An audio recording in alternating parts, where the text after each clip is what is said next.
So let's have a look more closely at National Instrument 43101.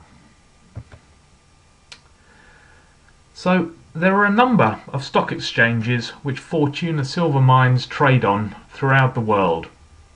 These include the Peruvian, the Toronto Stock Exchange, and in Europe the Frankfurt Stock Exchange, and finally also the New York Stock Exchange.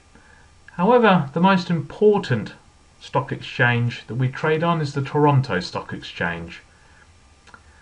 And the body which is tasked with ensuring that the minimum requirements are met when any type of public disclosure is made on the Toronto Stock Exchange falls with the Canadian Securities Authority.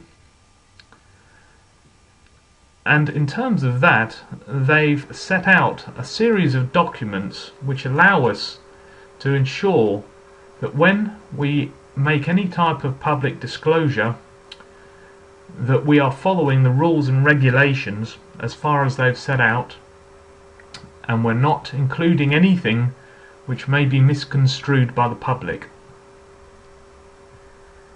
So these main documents include, firstly, the National Instrument 43101. This is the most important document in terms of public disclosures, as it sets out the minimum standards required for any mineral project or company trading in Canada which is involved with mineral exploration or mining.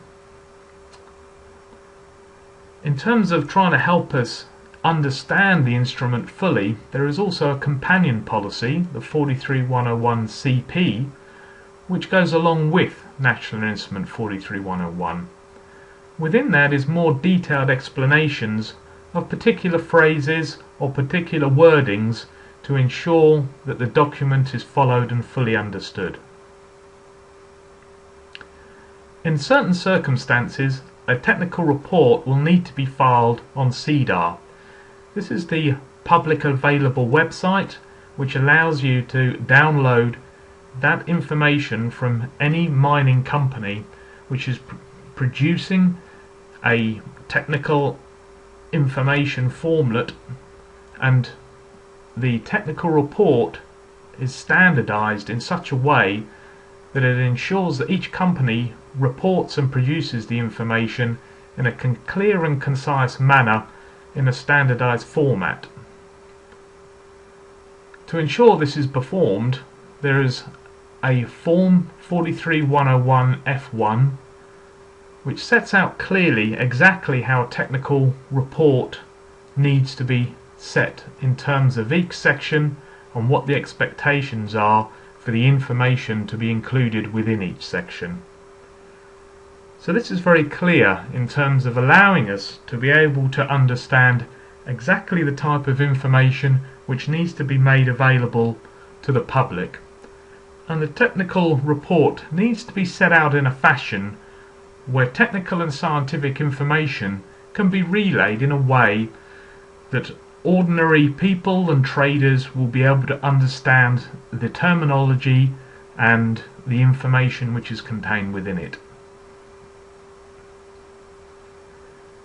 Accompanying the NI 43101 sets of rules and documents is the Canadian Institute of Mining, Metallurgy and Petroleum's best practices.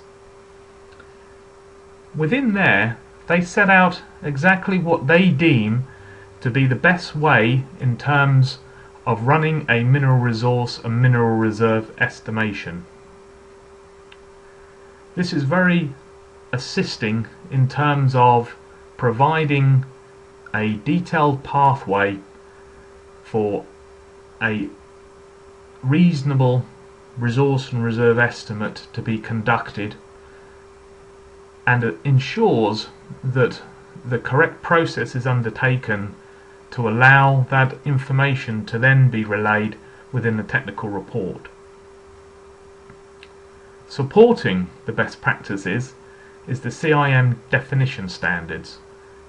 This is where they set out exactly what they mean in terms of terminologies which are relating to the best practices, such as what a mineral resource is, or what a mineral reserve is, what an inferred resource, indicated or measured. So there's very clear quotations within that document to ensure that each and every mining company and qualified person is reporting and using the same definitions in terms of reporting to the public, as such to allow a level playing field for all companies when it comes to trading on the Toronto Stock Exchange.